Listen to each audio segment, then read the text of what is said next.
কুমিল্লার দুঃখ বলা হয় গোমতী নদীকে। সেই নদীর ভাঙন রুখতে প্রতিরক্ষা বাঁধ দেওয়া হলেও এখন সেটা মাটি খেকোদের কারণে হুমকির মুখে পড়েছে। 2 দিন ধরে পানি কমায় স্বস্তি ফিরেছে গোমতী পাড়ের বাসিন্দাদের। বিস্তারিত জানতে যুক্ত হচ্ছেন প্রতিনিধি হুমায়ুন কবির জীবন। আমরা তার সঙ্গে একটু কথা বলতে চাই। জীবন, অভিযুক্তদের বিষয়ে পানি উন্নয়ন বোর্ড এখন পর্যন্ত কোনো ব্যবস্থা গ্রহণ করেছে কিনা একটু জানাবেন আমাদের।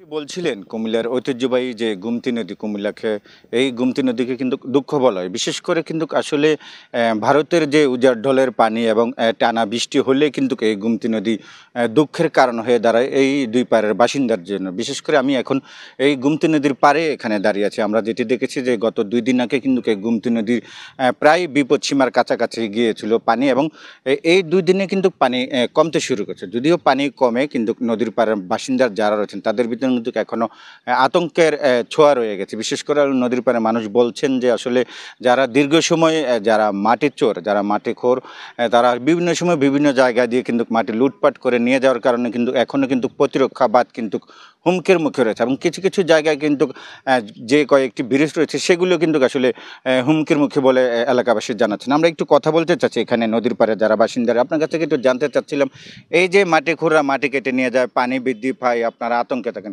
এই বিষয়টা যদি আসলে একটু বলতেন। কুমিল্লার ঐতিহ্যবাহী গুমতি নদী ভারতীয় উজানের পানিতে যখন পানি বিপদ সীমার উপরে যায়, তখন আশেপাশের বাসিন্দারা, বিশেষ করে গুমতি শহরের আশেপাশে যারা দুই পাড়ের যে বাসিন্দারা আছে তারা আতঙ্কে থাকতে হয়। কোন সময় বাঁধ ভেঙে যায়, কোন সময় সব বিলীন হয়ে যায়। তার কারণ হলো বিগত সময়গুলোতে আমরা দেখেছি ক্ষমতার অপব্যবহার করে নদী থেকে অবৈধভাবে বালু উত্তোলন বা মাটি উত্তোলন করার কারণে প্রতিরক্ষা বাঁধের গোড়া থেকেও মাটি নিয়ে দেওয়ার কারণে।